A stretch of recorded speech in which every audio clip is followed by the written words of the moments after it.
RRB, l'invité du matin. Bonjour Jean-François Bodin. Bonjour Nicolas. Alors les Calédoniens sont habitués à l'entendre et pour certains à le voir tous les jours à 10h, vous recevez le porte-parole du gouvernement. Oui, vous êtes très sollicité en ce moment, Christopher Gigès, bonjour. Bonjour. Merci d'avoir accepté notre invitation pour faire un point sur la situation sanitaire alors que le confinement a été prolongé d'une semaine ce week-end. Un mot d'abord parce que ça a été la nouveauté de cette semaine, c'est l'ouverture des commerces dits non essentiels de vente de biens. C'était très attendu, la décision a été prise assez facilement, ça allait dans le sens des choses ? Oui, parce qu'on a travaillé avec les commerces depuis 3 semaines, ces 3 dernières semaines, pour mettre en place justement un protocole qui leur permet aujourd'hui de réouvrir. Je crois que c'était quelque chose qui était attendu à la fois par les commerces pour garantir leur survie économique, mais aussi par les Calédoniens qui voulaient retrouver un petit peu les commerces calédoniens. Alors, est-ce qu'il va y avoir des contrôles effectués ? Parce qu'il y a quand même beaucoup d'inquiétudes sur le respect des gestes barrières et les conditions sanitaires. Oui, si on met en place un protocole, c'est pour qu'il soit respecté et j'aurai l'occasion d'aller directement les voir cet après-midi, pour les soutenir, voir comment ça s'est mis en place. Mais je suis convaincu que ça sera respecté. Il l'avait fait l'année dernière. On est vraiment sur un travail en vrai partenariat avec le syndicat des commerçants, avec les organisations patronales et les chambres, justement pour permettre cette réouverture. Alors du coup, il y a d'autres professions et d'autres types de commerces qui aimeraient bien pouvoir rouvrir, ce sont les commerces de services. Peut-être certains, comme les coiffeurs, vont être autorisés. Où est-ce que vous en êtes dans les discussions et quand est-ce que les décisions seront annoncées ? On a vraiment un secteur de l'économie qui sont ces très petites entreprises qui souffrent de ce confinement parce qu'elles ont un manque de trésorerie, elles peuvent pas travailler et les dispositifs d'aide se mettent pas forcément en place tout de suite parce que ça nécessite des votes. J'entendais votre auditeur il y a quelques minutes qui disait que sur la partie État, c'était pas mis en place. C'est pas mis en place contrairement à l'année dernière parce qu'on est dans une situation différente entre la métropole et la Nouvelle-Calédonie dans des situations économiques différents et un dispositif qui était calqué sur la métropole, mais la période de mars et les patentés calédoniens vont pouvoir bénéficier du fonds de solidarité de l'État. C'est 2,5 milliards qui ont été versés l'année dernière, c'est ce qu'indiquait le secrétaire général du Haut Commissariat sur votre antenne, mais c'est quelque chose qui va être mis en place. Mais la meilleure chose pour relancer l'économie, c'est la relance de l'activité, et donc on travaille avec des professions particulières, et notamment avec les coiffeurs, pour justement mettre en place des protocoles sanitaires qui permettent ces réouvertures. Mais on est toujours sur un équilibre à trouver entre protection sanitaire des Calédoniens, qui est notre objectif, mais également préservation de l'économie. Et cet équilibre, parfois, il est compliqué à trouver. Et s'il devait y avoir une décision prise pour les coiffeurs, elle interviendrait quand ?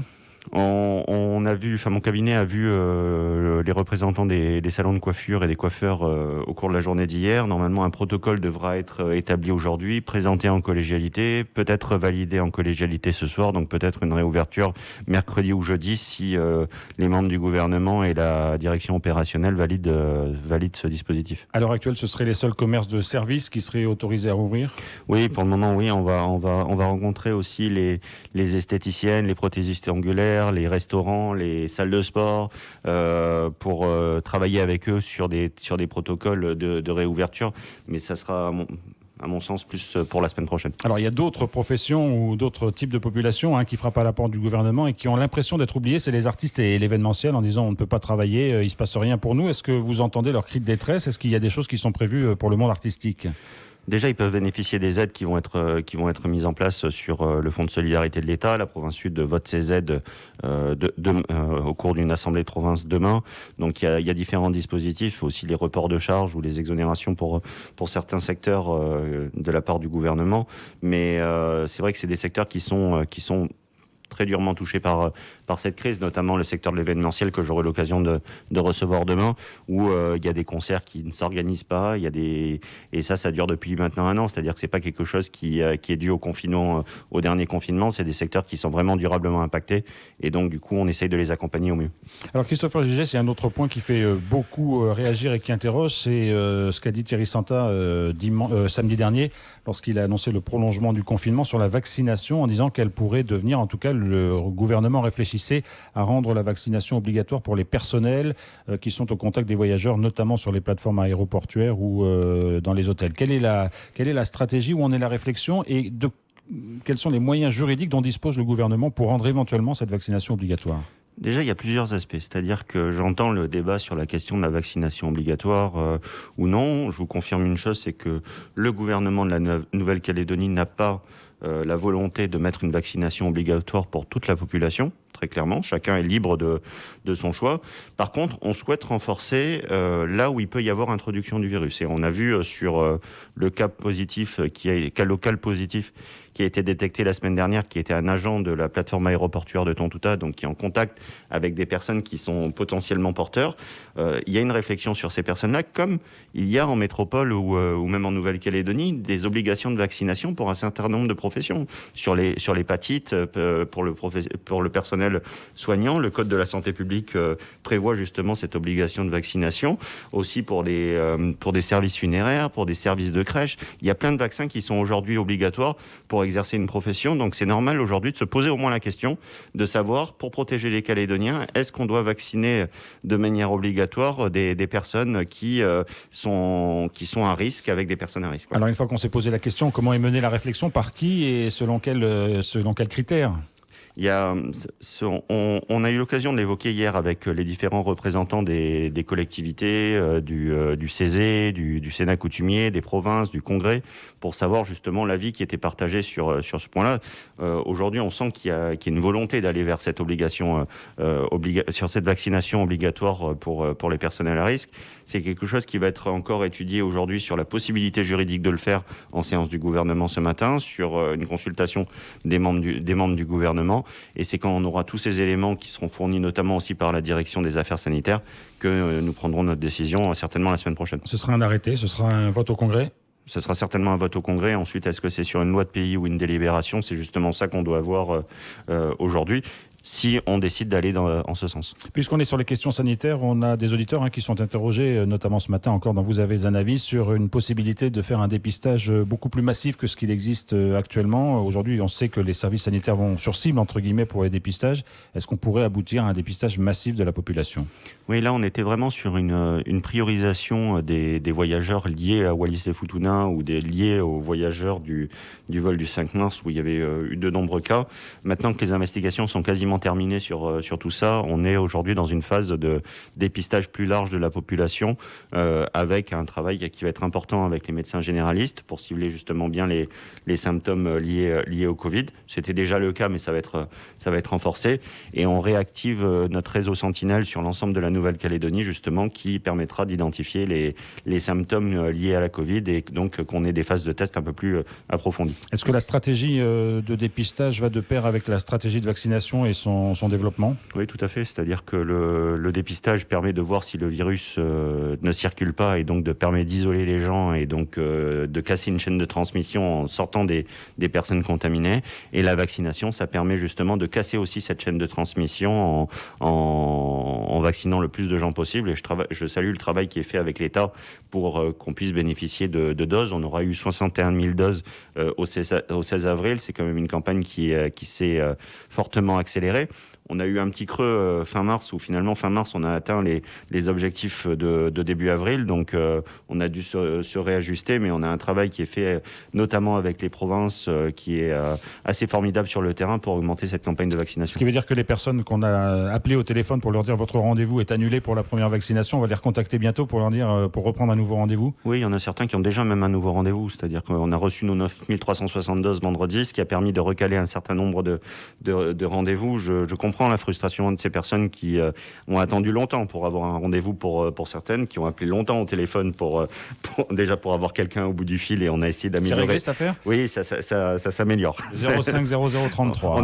On a plus un certain nombre d'autres numéros pour les centres qui sont présents sur le site du gouvernement, mais on a eu 46 000 appels par jour et on a dû se réadapter là aussi. Tout n'est pas parfait, et il faut le dire quand tout n'est pas parfait, mais il faut qu'on s'améliore sur certaines choses. On va lancer très prochainement notre plateforme en ligne aussi pour l'inscription, mais pour les personnes qui ont été reportées, elles auront bientôt leur vaccination. Alors Christopher Géliès, il y a aussi beaucoup d'interrogations sur la question du transport aérien, avec parfois des positions antinomiques, c'est-à-dire qu'il y a des gens qui disent qu'il faut absolument pouvoir rapatrier nos étudiants, et puis d'autres qui disent mais les conditions sanitaires dans les avions ne pourront pas être réunies, puisque quand on mange, il faudra bien enlever le masque, etc. Où en êtes-vous de la réflexion ? Qu'est-ce qui a été décidé pour l'instant, et selon quels critères là aussi, parce que forcément il y a des choix à faire. Oui, donc ça fait 1 an qu'on est sur une organisation des vols et avec une procédure de quatorzaine qui nous a permis de rester Covid-free. Parce que c'est vrai que dans les avions, il n'y avait plus de distanciation sociale, il y avait plus un geste sur deux. Enfin, il y avait un port du masque qui était obligatoire, mais il n'y avait plus cette distanciation sociale. Par contre, notre dispositif de quatorzaine nous a permis justement d'éviter toute contamination qu'il pouvait y avoir. Les personnes étaient testées à l'issue de la quatorzaine et étaient isolées si elles étaient positives. Là, on a fait le choix pendant 3 semaines justement de suspendre totalement les vols pour bénéficier de places dans les hôtels en cas d'épidémie et donc de pouvoir isoler des personnes contact de cas positifs. On est toujours dans cette phase aujourd'hui en période de confinement, mais avec des personnes qui sont prioritaires sur les vols, c'est-à-dire les personnes du corps médical, les personnes qui sont essentielles à la poursuite de l'activité économique. Je prends quelqu'un qui va réparer une centrale électrique ou un système informatique qui peut faire bugger la Nouvelle-Calédonie. Et là, on a fait le choix samedi de rajouter les étudiants dans ces personnes prioritaires. Et donc, les étudiants qui avaient été bloqués, notamment en métropole ces derniers vols, vont pouvoir rentrer ce jeudi, vendredi. C'est Isabelle Chamorro qui l'a annoncé hier au cours du point presse. C'est toujours la jauge dans les hôtels qui finalement détermine la stratégie sur les vols internationaux ? Oui, tout à fait. On est sur une 600 places dans les hôtels, justement pour avoir une capacité hospitalière qui soit adaptée en face. Alors Christopher Gégès, on a failli, je pense, être déconfiné. Tout le monde attendait le déconfinement pour ce début de semaine. Et puis il y a eu un cas local donc déclaré jeudi dernier qui a un peu bouleversé les choses. Est-ce que ça veut dire qu'à chaque cas local, la stratégie de poursuite du confinement va être mise en place, ou est-ce que vous envisagez d'autres scénarios ? Non, on envisage d'autres scénarios maintenant. Il y a un système qui marche très bien, qui est le système néo-zélandais, qui est un système d'alerte. C'est ce qui a été annoncé par le haut-commissaire et par le président du gouvernement. Au final, avec un certain niveau de propagation du virus, ça correspond à un certain niveau d'alerte dans la société calédonienne. Et donc, par exemple, tout n'est pas encore calé, donc ce que je dis n'est pas encore bien vérifié, mais par exemple, alerte 1, on est sur un port du masque. Alerte 2, on est sur peut-être certaines professions qui s'arrêtent. Alerte 3, on est sur un confinement qui peut être généralisé. Mais l'intérêt de ce dispositif, c'est de donner de la visibilité aux Calédoniens et qu'ils ne soient pas suspendus finalement aux annonces du gouvernement pour savoir est-ce qu'on va être confiné ou pas. Il faut leur donner de la visibilité en fonction de la propagation du virus et c'est vers quoi on tend. Est-ce qu'on pourrait avoir aussi des zones de confinement ciblées, par exemple le Grand Nouméa ou telle ou telle région plus qu'une autre ? Totalement, c'est ce qui est fait d'ailleurs dans certains pays anglo-saxons, c'est qu'il y a des zones qui sont isolées là où la propagation du virus est contractée, enfin est ciblée, et donc c'est bien vers ça qu'on tend en mettant ces systèmes d'alerte. Et contrairement au premier déconfinement qui s'était fait de façon assez progressive, mais le retour à la normale avait été très rapide, est-ce que par exemple sur les préconisations sur le port du masque ou le maintien d'un certain nombre de gestes sanitaires dans les commerces, il pourrait y avoir des prolongations dans le temps? Oui, de toute façon, les gestes barrières doivent être... Les gestes barrières, oui, mais le masque, par exemple? Oui, sur les gestes, mais sur les gestes barrières, ça doit devenir une habitude. C'est-à-dire que c'est quelque chose qu'on a oublié rapidement l'année dernière, c'est quelque chose qu'on faisait naturellement et qu'on a oublié. Et il faut le poursuivre, c'est ce qui permet justement de casser aussi la propagation du virus et d'autres virus d'ailleurs. Sur le port du masque, c'est une question qui va se poser lors de l'annonce ou pas de déconfinement la semaine prochaine, mais certainement le port du masque dans tous les cas sera prolongé de quelques semaines.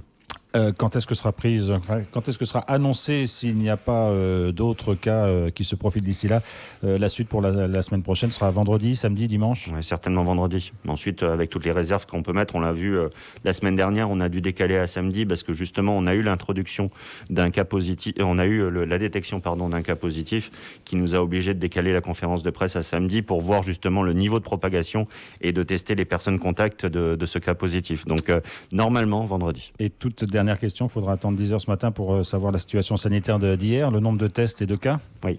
Alors on attendra 10h, on vous retrouvera évidemment en direct sur l'antenne de Radio Rythme Bleu. Merci beaucoup d'avoir été avec nous ce matin. Merci à vous.